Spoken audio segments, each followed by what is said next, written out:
नमस्कार, मी अभिजित करंडे. माझा विशेषमध्ये आपल्या सगळ्यांचं स्वागत. गेल्या काही वर्षांमध्ये तुमच्या माझ्यात समाजात कमालीचा ताठरपणा आलाय. म्हणजे आपण कुठल्या तरी एका टोकाला जाऊन उभे राहतो. एखाद्याला डोक्यावर घेतलं की त्याचा प्रचंड जयघोष करतो आणि एखाद्याला पायदळी घेतलं की त्याचे कपडे फाडतो. हे करताना आपण अभ्यासपूर्ण असतो का? माहिती नाही. उदाहरणादाखल सांगायचं झालं तर अण्णांचं जनलोकपालसाठीचं आंदोलन, त्यानंतर केजरीवाल यांचा राईज फॉल आणि पुन्हा राईज, काँग्रेसचा विशेषतः राहुल गांधी यांचा केलेला विनोद आणि त्यानंतर म्हणजे 2014 पासून सुरू झालेला मोदींचा जयघोष. आता नोटाबंदीनंतर तर त्याला ऊत आलाय. काळा पैसा बाहेर येणार, लोकांचं भलं होणार, जो कोणी नोटाबंदीवर टीका करेल त्याला शिव्याशाप सहन करायला लागणार, हे रोजचं झालंय. बरं, विरोधक आणि सत्ताधाऱ्यांमध्ये अशा लढाया सुरू असतात. पण नोटाबंदीमुळे देशाचा विकास दर किमान 2% घटेल असा दावा आज माजी पंतप्रधान आणि अर्थतज्ञ मनमोहन सिंग यांनी केलाय. ते या विषयातले जाणकार आहेत. तर त्यात किती तथ्य आहे हा आपला चर्चेचा विषय आहे. म्हणून आजचा विषय आहे की नोटाबंदीमुळे खरंच विकासाची वाट लागणार का? आणि चर्चेसाठी आपल्यासोबत आहेत कॅमलिनचे व्यवस्थापकीय संचालक श्रीराम दांडेकर, निर्लेपचे संस्थापक राम भोगले, अर्थक्रांतीचे विश्वस्त सुधीर राव आणि कम्युनिस्ट नेते अजित अभ्यंकर.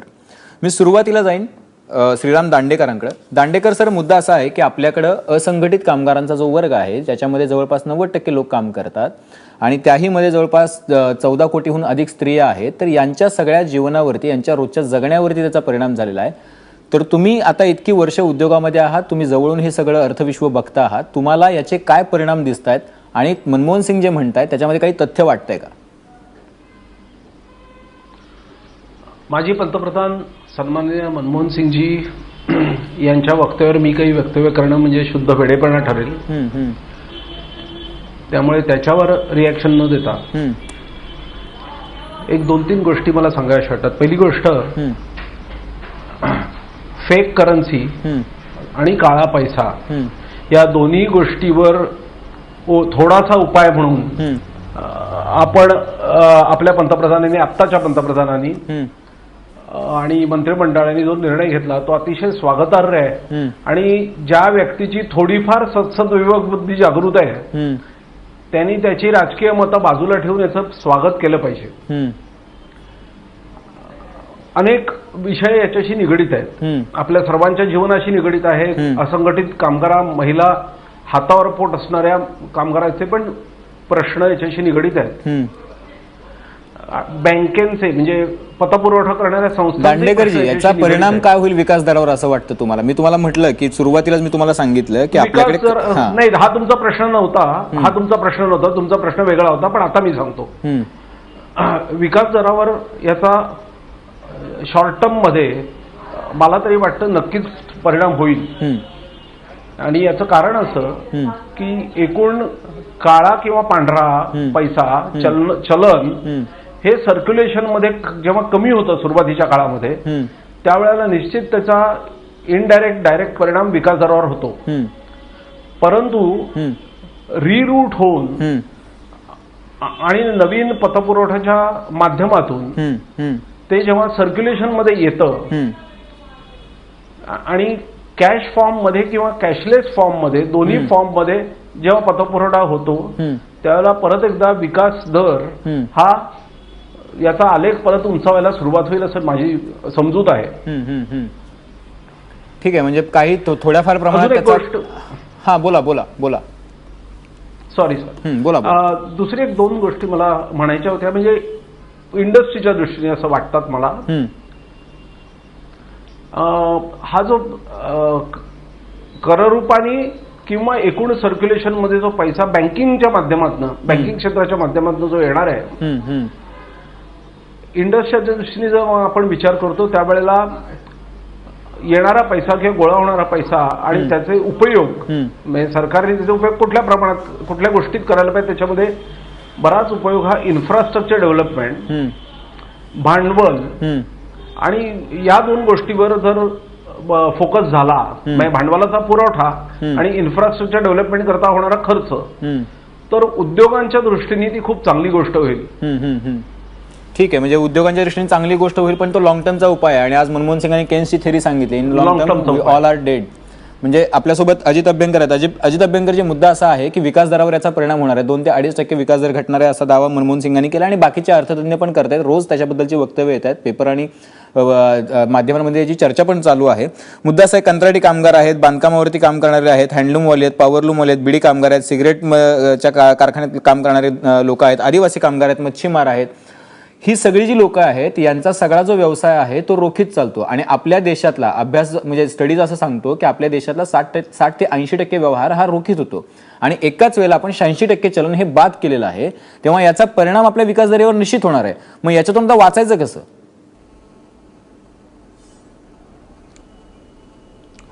पहिली गोष्ट म्हणजे हे विधान अशी मी सहमत आहे की याचा विपरीत परिणाम विकास दरावरती होणार आहे, शंका नाही.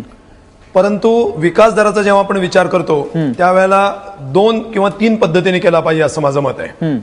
एक म्हणजे असं की संख्यात्मक विकास दर म्हणजे त्यातले संख्यात्मक बाजू, दुसरी म्हणजे त्याची गुणात्मक बाजू म्हणजे त्याची क्वालिटेटिव्ह आस्पेक्ट, आणि तिसरा म्हणजे शॉर्ट टर्म आणि लॉंग टर्म. अशा विविध अंगाने त्याचा विचार केला पाहिजे. कारण आता शॉर्ट टर्म मध्ये जर पाहिलं आणि संख्यात्मक दृष्ट्या पाहिलं तर अगदी निश्चितपणे त्याचा विपरीत परिणाम होईल. कारण करन्सी ही आपल्या जीडीपीच्या पाहिलं जर साधारणपणे 13% हा करन्सीचा म्हणजे करन्सी आणि जीडीपी याचं प्रपोर्शन जर पाहिलं तर करन्सी 13% आहे, करन्सी इन सर्क्युलेशन, आणि त्यातली 86% करन्सी आता आपण काढून घेतलेली आहे. म्हणजे याचा अर्थ ती करन्सी पुढचे लोकांच्या हातात परत जायला पहिल्याप्रमाणे जर 4 महिने लागणार असतील तर 4 महिने देशाचा जीडीपी हा वाढण्यामध्ये फार मोठा अडथळा निर्माण होईल. कारण ज्याला आपण इन्फॉर्मल सेक्टर, तुम्ही ज्या सेक्टरचा उल्लेख केला ते सगळे इन्फॉर्मल सेक्टर्स आहेत आणि इन्फॉर्मल सेक्टरचा आपल्या जीडीपी मधला जो हिस्सा आहे तो साधारणपणे 30 ते 35% आसपास असावा असा अंदाज आहे. तेव्हा त्या 30-35% कॅश इकॉनॉमी आहे आणि त्याच्यातले 86% आपण काढून घेतलेली आहे. या सगळ्याचा विचार करता येत्या काळामध्ये 2% नाही त्याच्यापेक्षा सुद्धा जास्ती विपरीत परिणाम जीडीपीच्या संख्यात्मक मानावरती होईल, याच्यात कुठली शंका नाही. नंबर 2चा मुद्दा असा की गुणात्मक दृष्ट्या जर पाहिलं तर इन्फॉर्मल सेक्टरमध्ये जे छोटे व्यावसायिक आहेत की जे कुठे बँकेतनं व्यवहार करत नाहीत, त्यांचं कुठल्याही बँकेचे रूटच होत नाहीत, ते त्यांच्या हातातनं सुद्धा हा व्यवसाय गेल्यामुळे त्याचे काही गुणात्मक परिणाम सुद्धा म्हणजे थोडेसे विपरीत परिणाम हे टुवर्ड्स अप्पर क्लास म्हणजे in favour of the organise business, याचा अर्थ थोडेसे अप्परच्या बाजूनी झुकलेले असे सुद्धा बघायला मिळतील. तेव्हा गुणात्मक दृष्ट्या सुद्धा तो गरिबांच्या दृष्टीने थोडासा विपरीत म्हणता येईल, असा होऊ शकतो. म्हणजे दोन्ही दृष्टीने शॉर्ट टर्म मध्ये निश्चितच विपरीत परिणाम होतील, यात शंकाच नाही. हा शॉर्ट टर्म साधारण 1 वर्षाचा असेल असं मला वाटतं. परंतु त्याची दुसरी जी बाजू आहे ती लॉंग टर्म आहे आणि ती लॉंग टर्म बाजू तितकीच महत्वाची आहे. जेव्हा बँकेमध्ये पैसा जातो तेव्हा तो पैसा हा चलनामध्ये जास्ती रोटेट होऊ शकतो आणि त्याच्यामधून मीडियम ऑफ एक्सचेंज ज्याला म्हणतो म्हणजे व्यवहाराचं माध्यम म्हणून हा पैसा अधिक चलनवलन करू शकतो. आणि जर आपण हे जे प्रमाण आपलं जीडीपी टू कॅश हे जे आता समजा 13% आहे ते जर आपण अजून खाली आणू शकलो म्हणजे समजा 8%, 9% नेऊ शकलो तर याचा अर्थ असा होईल की तेच चलन बँकेच्या माध्यमातून फिरल्यामुळे अधिक मोठ्या प्रमाणात फिरेल, त्याच्यामुळे लोकांच्या हातातली खरेदी शक्ती वाढेल, अर्थव्यवस्थेचं चलनवलन वाढेल आणि त्याच्यामधून आर्थिक विकासाचा दर त्याच्या नंतरच्या काळामध्ये वाढण्याची शक्यता तयार होते. हा त्याचा लॉंग टर्म बेनिफिट आहे. पण अभ्यंकर सर, परंतु पुन्हा त्याच्यामध्ये गोष्ट आहे की सरकार त्याच्यामध्ये काय करते अत्यंत महत्वाची गोष्ट आहे. नाही मला बोला येस एक फक्त पुरू दे. सरकारने जर यामध्ये संघटित क्षेत्राच्या आणि वरच्या वर्गाच्या बाजूनीच धोरणं घ्यायची, अगदी कर्ज माफ करण्यापासून ते कर्ज देण्यापर्यंत जर अशी धोरणं घेतली तर मात्र गरिबांची त्याच्यामध्ये वाट लागेल. परंतु जर सरकारने तशी धोरणं घेतली नाहीत तर माझ्या मते याच्यामधून अर्थव्यवस्थेच्या विकासाचा दर लॉंग टर्म मध्ये जास्ती वाढू शकतो आणि त्याचे डिस्पर्शन म्हणजे त्याचे परिणाम सर्वत्र आपल्याला बघायला मिळू शकतात. पण दिस इज ऑल कंडिशनल टू दिस. आणि एक मुद्दा फक्त सांगून थांबतो कारण तुम्हाला थोडंसं जास्ती मोठं वाटत असेल परंतु हे सगळ्याच अर्थाने बोललं पाहिजे. अंदाज असा आहे की साधारणपणे 2.5 ते 3 लाख कोटी रुपयाचं चलन बँकेकडे जमाच होणार नाही कारण ते काळं असल्यामुळे लोक तिथं आणण्याचं धाडसच करणार नाहीत, असा एक अंदाज आहे. अर्थात लोकांचे वेगवेगळे अंदाज आहेत. जर तेवढा जर चलन म्हणजे काळं चलन जर डिस्ट्रॉय झालं तर ते आरबीआयचा तो प्रॉफिट होईल, कॅपिटल प्रॉफिट होईल. तो आरबीआयचा कॅपिटल प्रॉफिट हा गव्हर्नमेंटचा डिव्हिडंड म्हणजे प्रॉफिट होतो. म्हणजे गव्हर्नमेंटचे रिसोर्सेस आहेत वाढू शकतात आणि ते गव्हर्नमेंटचे रिसोर्सेस वाढल्यामुळे सरकारला पर्चेसिंग पॉवर पंप करण्यासाठी वेगळ्या प्रकारे खर्च करण्यासाठी वेगळी उपलब्धता तयार होते. त्यामुळे सगळा महत्वाचा मुद्दा आहे की सरकार याच्यामध्ये काय भूमिका करतं त्याच्यावरती बऱ्याच गोष्टी ते डिपेंड सगळं अवलंबून राहील. आणि सरकार या बाबतीमध्ये मी सध्या राम भोगलेची मुद्दा असा आहे की आता म्हणजे लॉंग टर्म आपल्याला इफेक्ट जे आहेत ते अजित बेनकर म्हणाले की त्याचे चांगले होऊ शकतात, पण त्याची धोरणं कशी असायला हवी ते त्यांनी सांगितलं तरच होऊ शकतात. तुम्ही औरंगाबादमध्ये आहात, औरंगाबादमध्ये लघु उद्योग सुद्धा मोठ्या प्रमाणात आहे आणि आता तो हळूहळू त्याच्यावरती पण संक्रांत येते काय अशी स्थिती आहे. आता ही नोटाबंदी झाल्यानंतर तर त्यांचं पूर्ण चलनवलनच थांबलंय जवळपास गेले 15 दिवसांपासून, कारण हातात रोकड नाहीये, मजुरांना द्यायला पैसे नाही, ज्यांच्याकडून माल आणलाय त्याच्याकडून मालाचे आणायला पैसे नाहीत, मालाचे द्यायला पैसे नाहीत, जो काम करणार आहे त्याला द्यायला पैसे नाहीत. तर अशा स्थितीमध्ये ही स्थिती अशी जर कायम राहिली अजून एक महिनाभर, कारण जवळपास असं की 14 लाख कोटीचं चलन आहे, आपण 7 लाख कोटी डेड धरूयात की ज्याच्यावरती लोक बसून राहिली होती काळा पैसा म्हणून, पण 7 लाख कोटी जर चलनात यायचे असतील, आतापर्यंत 15 दिवसात फक्त 1,36,000 कोटीच्या नोटा अख्ख्या देशात आल्यात चलनात, तर हे सगळं जे पूर्ववत व्हायला बराच वेळ लागणार आहे आणि तोपर्यंत जे नुकसान होणार आहे त्याच्यामधून लोकांच्या हाल अपेष्टा आणि म्हणजे हाल तर होणारच आहेत.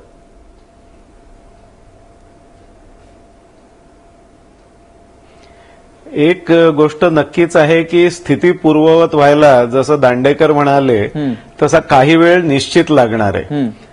पण हा जो काही वेळ लागणार आहे त्याच्यात जे काही नुकसान होतंय ते जसं अभ्यंकरांनी पॉइंट आउट केलं, लॉंग टर्म याचे बेनिफिट्स अतिशय चांगले आहेत आणि सरकारच्या हातात जो मोठ्या प्रमाणावर पैसा येणार आहे त्याचा सरकार कसा वापर करतं याच्यावरती इकॉनॉमी किती लवकर सुधारेल आणि किती लवकर आपण ग्रोथ पाथवर जाऊ हे अवलंबून आहे.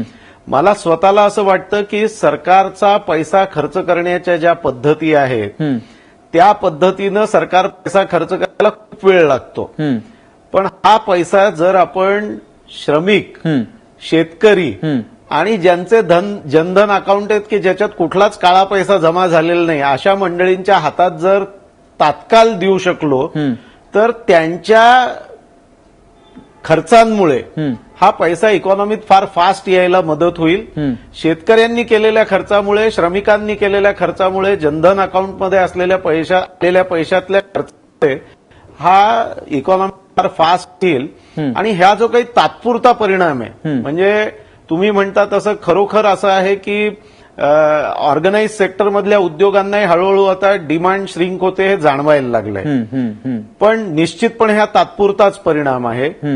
पण यालाही ओव्हरकम करून हे सगळं जर तुम्हाला हे परिणाम झालेले नष्ट करायचे असतील तर इकॉनॉमीत हा जमा झालेला पैसा त्वरित आणण्याकरता सरकारने धाडसी निर्णय घेतले पाहिजेत. ठीक आहे, पण हे सगळं करत असताना परत एकदा स्पष्ट करू द्या की हा जे काही पाऊल सरकारने उचललंय त्या करतो आणि अनऑर्गनाइज सेक्टर मधल्या सफर होणाऱ्या म्हणजे ज्यांचे त्रास आहे ज्यांना आत्ता अशा मंडळींशी बोलल्यानंतरही असं लक्षात येतं की त्यांना त्रास आहे हे ते मान्य करतात, पण हा त्रास सहन करता येईल असा त्रास आहे आणि जे पाऊल घेतलं गेलेलं आहे ते चांगलं आहे असंही ते म्हणतात. नाही ठीक आहे राम भोगले सर, तुम्ही म्हणता की सहन होईल असा त्रास आहे. मी येतो दांडेकरजी तुमच्याकडे, मला माहिती नाहीये की लोकांना त्रास सहन होणारा आहे का नाही, कारण ऑर्गनाइज सेक्टरला हे म्हणणं थोडंसं सोपं आहे, ज्यांच्याकडे भाग भांडवल आहे, ज्यांची मार्केटमध्ये पत आहे त्यांना, पण जे रोजचे ज्यांच्या हातावरती पोट आहेत, जे कंत्राटी कामगार आहेत, बांधकामावरती जातात, जे लघु उद्योगात काम करतात, हँडलूम पॉवरलूममध्ये ज्यांचे उद्योग आहेत त्यांच्यासाठी ही खूप कठीण गोष्ट असू शकते. सुधीर राव आहेत आपल्यासोबत. सुधीर रावजी, तुम्ही याच्याकडे कसं बघता? विकास दरावर तर परिणाम होणार आहे, पण जोपर्यंत अर्थव्यवस्थेतला पैसा हा त्या खालच्या माणसापर्यंत पोहोचणार नाही तोपर्यंत त्याला गती मिळणार नाही आणि मग हे चक्र जर तसं नाही झालं तर मात्र याचे गंभीर परिणाम अर्थव्यवस्थेवरती होऊ शकतात. विकासाची वाट लागणार का हा आजचा मुद्दा आहे, तर त्याला माझं उत्तर असं आहे की निश्चित वाट लागणार नाही. नोटाबंदीचा हा जो निर्णय घेतला गेलेला आहे याला आमचा अर्थक्रांती प्रतिष्ठानच्या वतीने बोलताना मी म्हणू शकेन की याला आमचा बिलकुल विरोध नाही, पण ऍट द सेम टाइम आम्ही याचं सहर्ष स्वागतही करू शकत नाही, कारण अर्थक्रांती प्रतिष्ठाननी सरकारला सध्याच्या प्राईम मिनिस्टरना एक निवेदन दिलं होतं, एक प्रपोजल दिलं होतं आणि त्या प्रपोजल प्रमाणे आमच्या ज्या काही मागण्या होत्या त्या दृष्टीने त्या दिशेकडे पाऊल जरी घेतलं गेलं असलं तरी ते हाफ हार्टेड पाऊल आहे.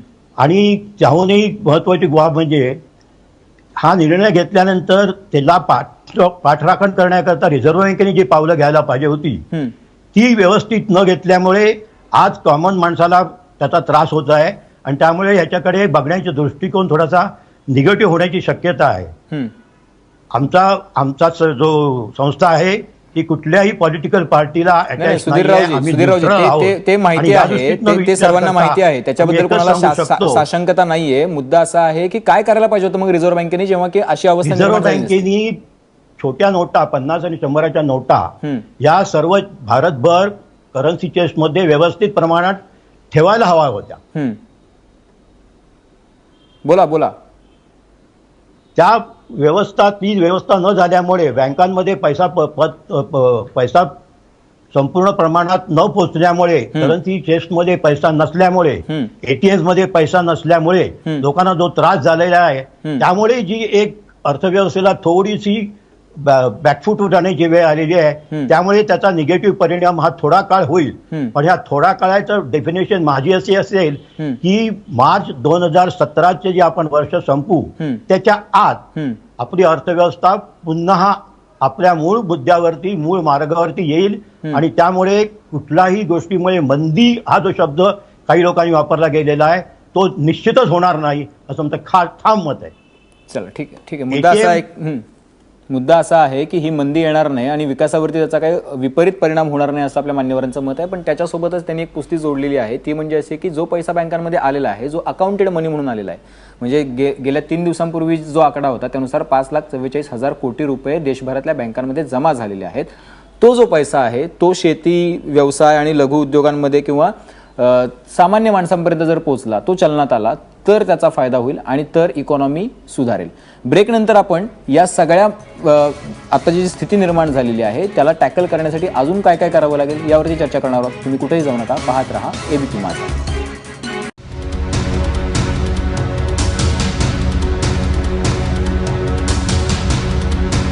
तर नोटाबंदीमुळे विकासाची वाट लागणार का हा आपल्या चर्चेचा विषय आहे आणि आतापर्यंत मान्यवरांनी असं म्हटलंय की जर चलनात आलेला पैसा जर योग्य ठिकाणी पोहोचला तर तसं होणार नाही. मी पुन्हा एकदा अजित अभ्यंकरांकडे जाईन. अभ्यंकर सर, मुद्दा असा आहे की आपला सगळा खेळ जो आहे तो डिमांड आणि सप्लायवरती आहे. आता या सगळ्या स्थितीमध्ये अशी अवस्था झालेली आहे की डिमांड प्रचंड घटलेली आहे सगळ्या क्षेत्रातली, मग ती बांधकामातली असेल, मग ती साध्या उद्योग क्षेत्रातली असेल, लघु उद्योगातली असेल किंवा अगदी हॉटेलिंगची सुद्धा. म्हणजे लोकांचं असं म्हणणं आहे की गेल्या 15 दिवसापासून जो आधीचा आमचा गल्ला होता आणि त्या आजचा गल्ला याच्यामध्ये अंतर आहे. तर डिमांड आणि सप्लाय घटलेलं आहे कारण कॅश नाही आहे लोकांकडे. बऱ्याच ठिकाणी जिथं डेबिट कार्ड किंवा क्रेडिट कार्ड वापरलं जाऊ शकत नाही, जी सोय नाही आहे किंवा ज्या लोकांकडे नाही आहे त्यांचे तर अजून प्रॉब्लेम्स आहेत, जे हातावरती जे लोक आहेत जे जगत आहेत.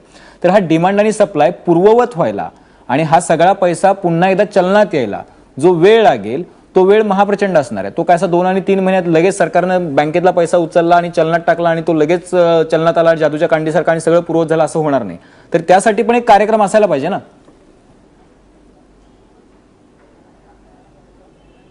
एक्झॅक्टली हाच प्रश्न आहे की सरकारची जी अत्यंत भीषण अशा स्वरूपाची मिसमॅनेजमेंट आहे ती मिसमॅनेजमेंट केवळ संख्यात्मक नाही ती गुणात्मक सुद्धा आहे. म्हणजे त्यांनी आता नेमकं काय करायला पाहिजे होतं याची चर्चा पुष्कळ केली आपण. आता याच्या पुढे काय करता याची जर आपण सकारात्मक चर्चा करू तर, कारण हा प्रश्न फक्त सरकारला दोष देऊन धुण्याचा नाहीये. आपल्याला पुढे काळ्या पैशावरती कारवाई आणि ही परिस्थिती सुधारणे हे दोन्ही एकाच वेळेला करायचं. तर माझ्या मते सरकारने याच्याबद्दल आता विशेष काळजी घ्यायला पाहिजे की केवळ बँकांमधनं पैशाचं वाटप हा जो काय आता विषय आहे तर कुठे होत आहेत की जिथं बँका जास्ती तिथं पैसे जास्ती. म्हणजे मुळामध्ये जिथं डिस्ट्रीब्युशन यंत्रणा तुमची जास्ती आहे कॅशची तिथेच तो पुन्हा पैसा जास्ती जाणार. बरोबर. आणि तिथेच लोकांचे बँक अकाउंट पण जास्ती असतात. म्हणजे जिथं बँकिंगची चेकनी करण्याची पॉसिबिलिटी जास्ती आहे तिथंच पुन्हा कॅश पण जास्ती पोहोचते. म्हणजे पैशाकडे पैसा जातोय म्हणजे कॅश जाते असं चाललेलं आहे. त्याच्याऐवजी माझ्या मते आता विशेष प्रयत्नाने प्रायोरिटीने त्यांनी 75% पैसे ग्रामीण भागामध्ये पोहोचवले पाहिजेत. आणि त्याच्यासाठी तिथल्या ज्या राष्ट्रीयकृत बँकांच्या शाखा डिस्ट्रिक्ट कोऑपरेटिव्हला पण द्यावं आपण पहिल्यापासून बोललोय. पण समजा त्याच्यात काही त्यांच्या अडचणी असतील त्या अडचणी सोडायच्या तर सोडू द्या. पण तिथल्या राष्ट्रीयकृत बँकांनी स्पेशल कॅम्प्स काढावेत. त्यांच्या बँकेच्या बाहेर 10 काउंटर्स उभी करावेत, एक्स्ट्रा स्टाफ द्यावा आणि 75% कॅशचं डिस्ट्रीब्युशन जे नवीन जे नोटा आहेत त्याचं डिस्ट्रीब्युशन त्या भागात न करावं जे 100 आणि 50 इत्यादी नोटांमध्ये असेल. म्हणजे तिथे कॅश उपलब्ध होईल. एक त्याच्यात प्रायोरिटी ठरवावी. केवळ कोणी बँक अकाउंटवाला असं नाही. जे छोटे व्यावसायिक आहेत त्यांना तिथं म्हणजे गुणात्मक ज्याला म्हणतो एक quality focus of cash distribution हा करण्याची गरज आहे आणि तो केला तरी परिस्थिती बदलेल.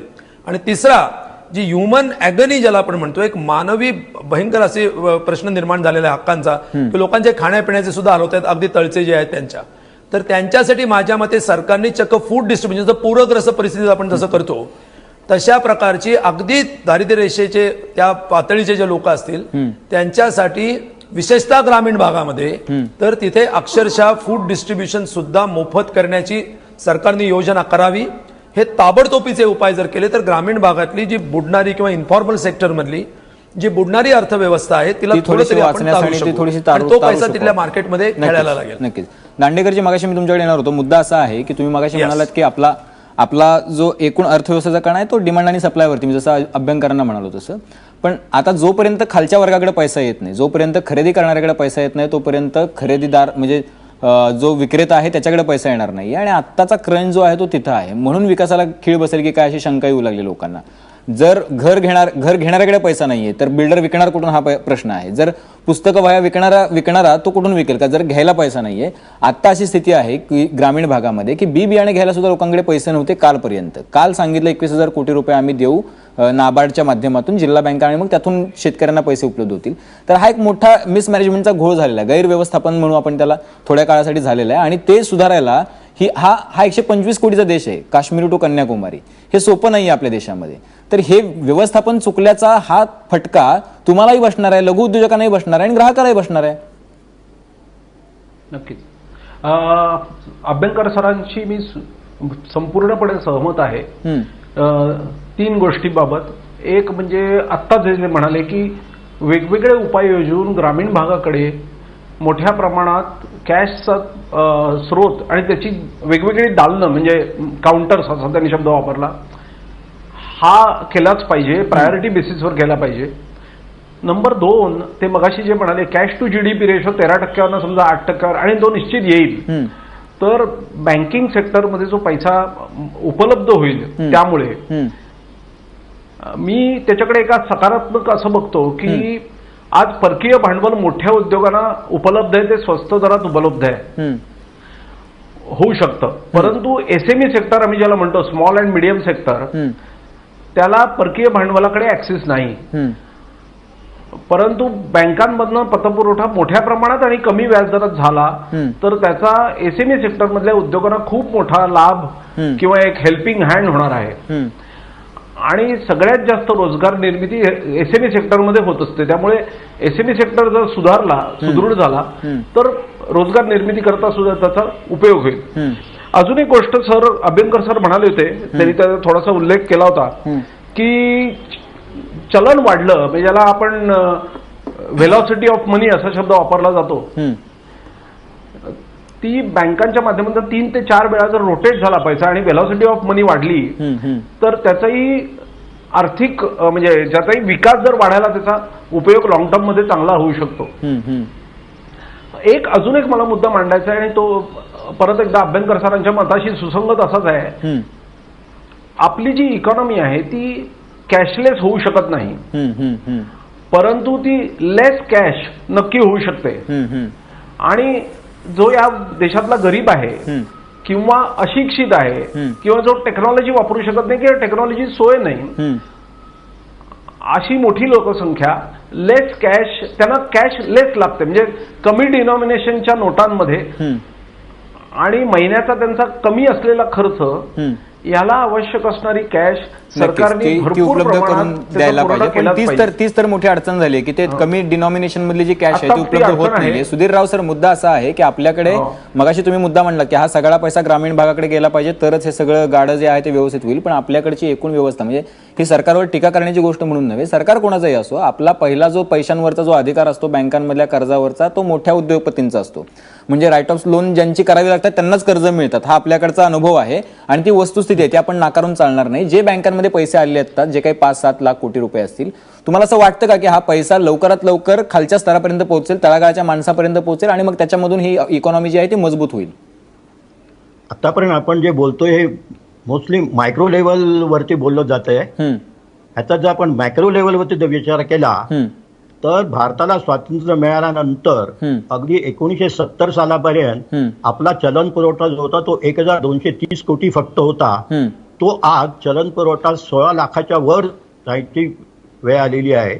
आणि प्रपोर्शनेटली बँक मनी याला आपण म्हणतो, ट्रान्झॅक्शन करता जो चलन पुरवठा आणि बँक मनी दोन्ही लागतात, बँक मनी त्या प्रपोर्शन मध्ये वाढत नाहीये. आता दांडेकर साहेबांनी म्हणाल्याप्रमाणे तिप्पट ते चौपट वेलॉसिटी व्हायला पाहिजे, आपली एकदा सुद्धा होत नाहीये. आज 16 लाख कोटी चलन बरोबर बँक मनी फक्त 10 लाख कोटी आहे. इतर देशांमध्ये हे प्रमाण 8, 10 ते 20 ते 30 आणि ब्रिटनमध्ये तर जवळजवळ 50% झालेलं आहे. आपण एकदा सुद्धा ही वेलॉसिटी करू शकत नाहीये. त्यामुळे करन्सी सप्लाय वाढत चाललेला आहे तो, आणि त्याच्यामुळे भाववाढ होते. ती न होण्याकरता आपण बँक मनी वाढवण्याकरता उपाय केले पाहिजेत आणि करन्सी सप्लाय कमी केला पाहिजे.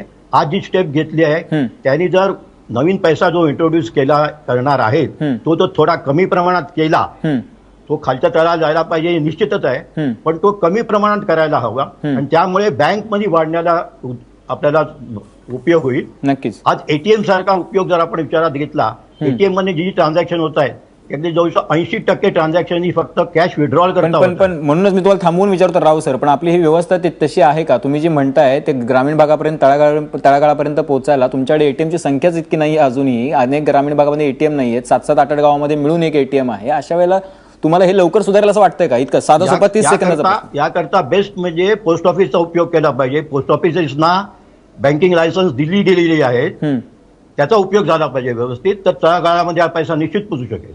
अच्छा, ठीक आहे. मुद्दा असा आहे की तळागाळापर्यंत पैसा नक्की पोहोचू शकेल. खरं तर भोगले सर, मला तुमच्याकडे यायचं होतं पण वेळेच्या मर्यादेमुळे ते शक्य होत नाहीये.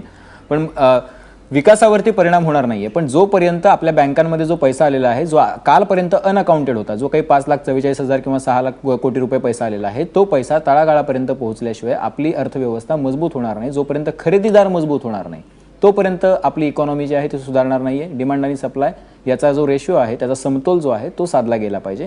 हरकत नाहीये, धाडसी निर्णय आहे आणि देशानं त्याला सकारात्मक पद्धतीने घेतलेला आहे. आपणही त्याकडे तशा पद्धतीने बघायला हरकत नाहीये. 2 ते 2.5% विकास जर कमी होणार असेल पुढच्या तिमाहीमध्ये, तर तो भरून काढण्यासाठी सरकारला काही पावलं उचलावी लागणार आहेत. उम्मीद पे दुनिया कायम आहे. आपण आशा करूयात की हे सगळं सुरळीत होईल. आपल्या सगळ्या मान्यवरांनी चर्चेसाठी वेळ दिला त्याबद्दल धन्यवाद. तुम्ही पाहत राहा एबीपी.